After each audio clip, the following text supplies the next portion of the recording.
Page 38. Oh, the things you can think. Well, let's look it over. It's 3 pages long, treble bass clef, 4 flats in the key signature, so it's either an A flat major or F minor. We look at the end, the last measure, we're here. We're an A, that's an A flat major. I figure we're an A flat. I'm still going to go ahead and do the scales and arpeggios for the key signature though. So it's A flat major and F minor. 4/4 time signature. The rhythms really aren't too bad. It's a lot of eighth notes here, and then you have a couple runs, but that's sort of like a scale. So if you can do the A flat major scale, these runs shouldn't be too much of a problem. At the beginning, the right hand here, 1 and 2. Wow. Now measure 3 on the second finger here, or we're going to run out of fingers. 1 and 2 and 3 and 4 and 1 and 2 and 3 and 1 and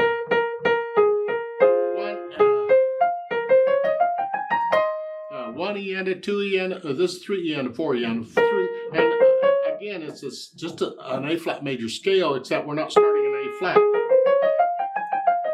We're starting on the B flat, so we're just doing a 2. But the rest of this is the fingering for the scale, and then we'll go up to C. This is why knowing the scales is so handy, because when you get these runs in the music, and you will, you're just playing the scale. You just see what note it starts on and what note you end on and go for it. Yeah?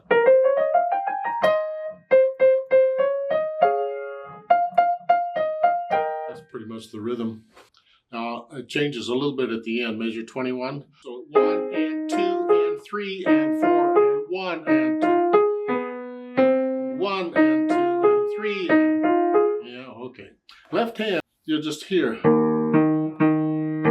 Yeah, big deal. And then measure 3. I use a 2 here on the E flat, because that way my thumb is ready for measure 4.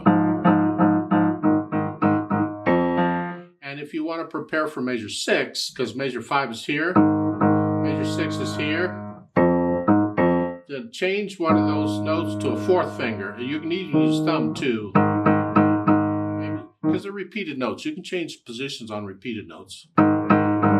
This way you're ready. Put the hands together, and I'll hesitate, but that's okay. It's here. Rest. Get off, that's an 8th note, get off. And then 1 and...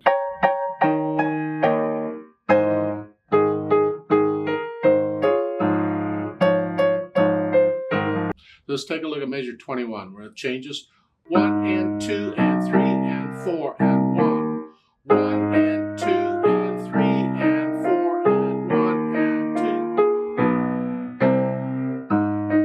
I use the second finger there in measure 23.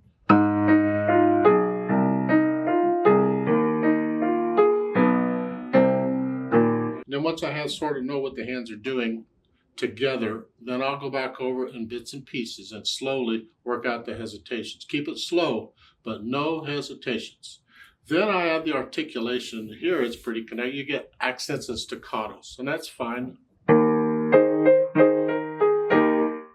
little louder, and then louder and a staccato. Louder.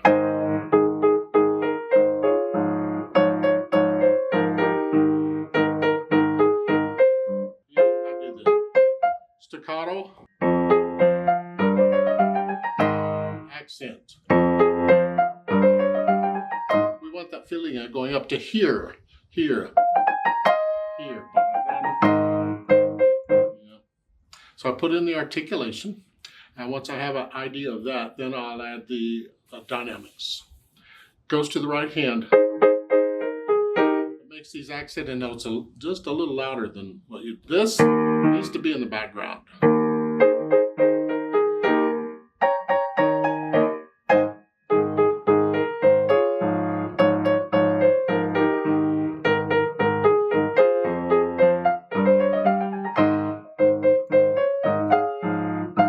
You get the idea? And you get a crescendo there. I'll measure, what, 10 to go up? Here. Here. By the way, that's a different chord on measure 11. It's not here, it's here. We go up a little bit to moderately loud. Not loud, just moderately loud. The accented note would be loud. But then on measure 11, you've gone up, you're really very loud here on that note. Then come down to just sort of loud. This is a little softer than it was at the beginning. The accented note would be a loud note. And you gradually, till you get down to measure 15, now you're loud again. The accented note would be very loud. Now measure 21, you're coming down for the second eighth note, down to moderately loud. The accented notes are a little louder.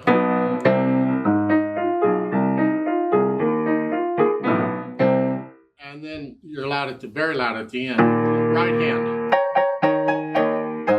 And then super duper loud at the end. Let the wrist collapse a little bit. Don't pound on the piano. But that last note is very loud. It's not a staccato. Those here. Rest. Let it stay down for the full beat.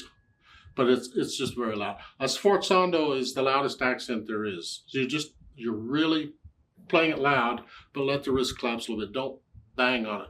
It's got to be a musical loudness. No, a musical bang. Yeah. Then the speed and brightly, well, it could be the challenge. This is a happy song.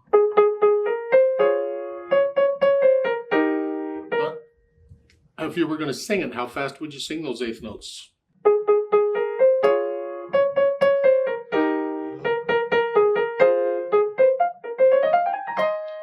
Can you do the run?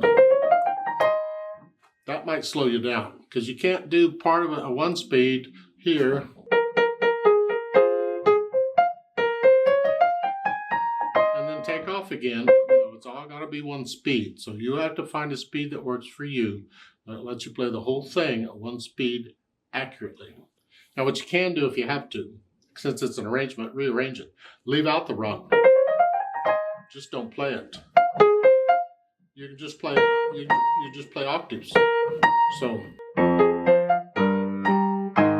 that way you don't have to do the run if it's really bothering you. If you can't do it, once you try and learn it the way it's written in this kind of music, you are free to rearrange it.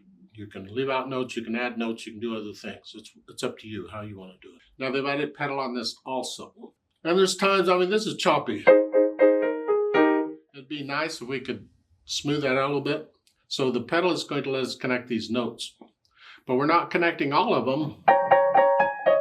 Here, it's contrast. Sometimes it's going to be connected and other times it's not. It's contrast. Yeah. But we have to be careful. We don't want to smear up the melody. So we can try the pedaling written and see how it sounds. But if we don't like it, we'll change it. At the beginning, I'm going to push the note down first and then the pedal. Lifting it right as I play the last eighth note. And lift it up on the staccato so we get a staccato.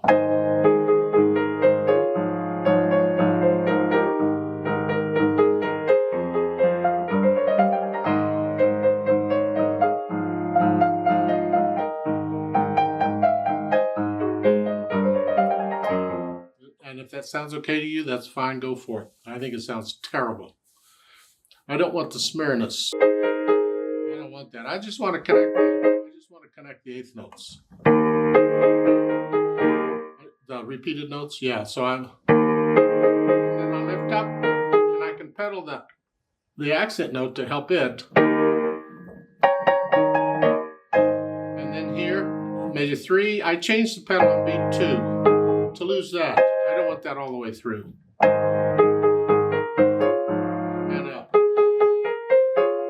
I don't pedal that, but I can pedal that.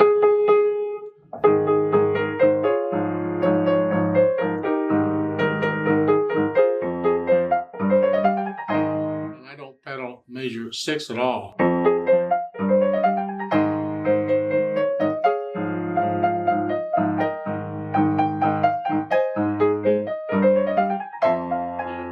Basically how I'm pedaling it through. I'm pedaling like a measure 3 here, change it, and then I'm lifting up on beat 3 and 4.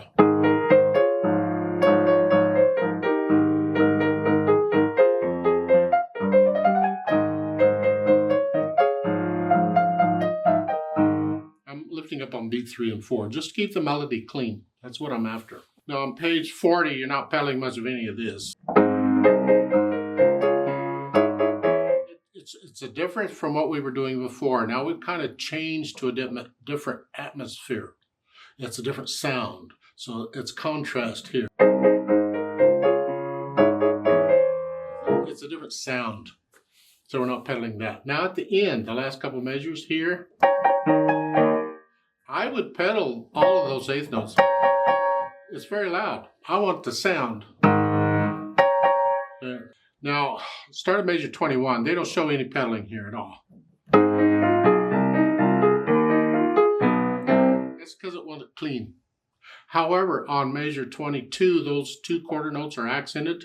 I think I would pedal it. The pedal goes down with a note and up with a note, and there's a little silence between them. It's here, like so. So again, measure 21 is... And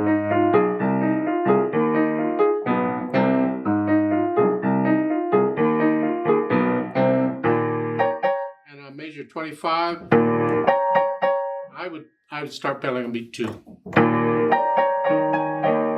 But that's a staccato there on the last beat.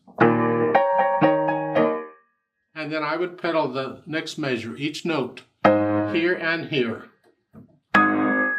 I'd pedal both of those. I want the overtones, and we're loud. The last note is the loudest, but still, the first note in that last measure is loud, and so I want the pedal there too. Let the pedal enhance the sound a little bit, help it out a little bit. Now I have to deal with this page turn. I don't want to mess up the beat. However, we're fortunate here because at the bottom of page 39, the left hand isn't doing a lot. You can leave out those notes in the left hand if you need to. 15, play the first one. And then from there on, just go ahead and while you're playing the right hand, turn it. Just while you're doing that, practice. We practice page turns in piano. I do it all the time if I have to make sure that I can get it turned okay and everything's fine and the book stays open, the pages behave themselves. Oh yeah, I practice that. I don't like those nasty surprises in performances. I've had a bunch of them. That's basically the piece, I think. It's a happy piece, I guess. I need more coffee for that, but...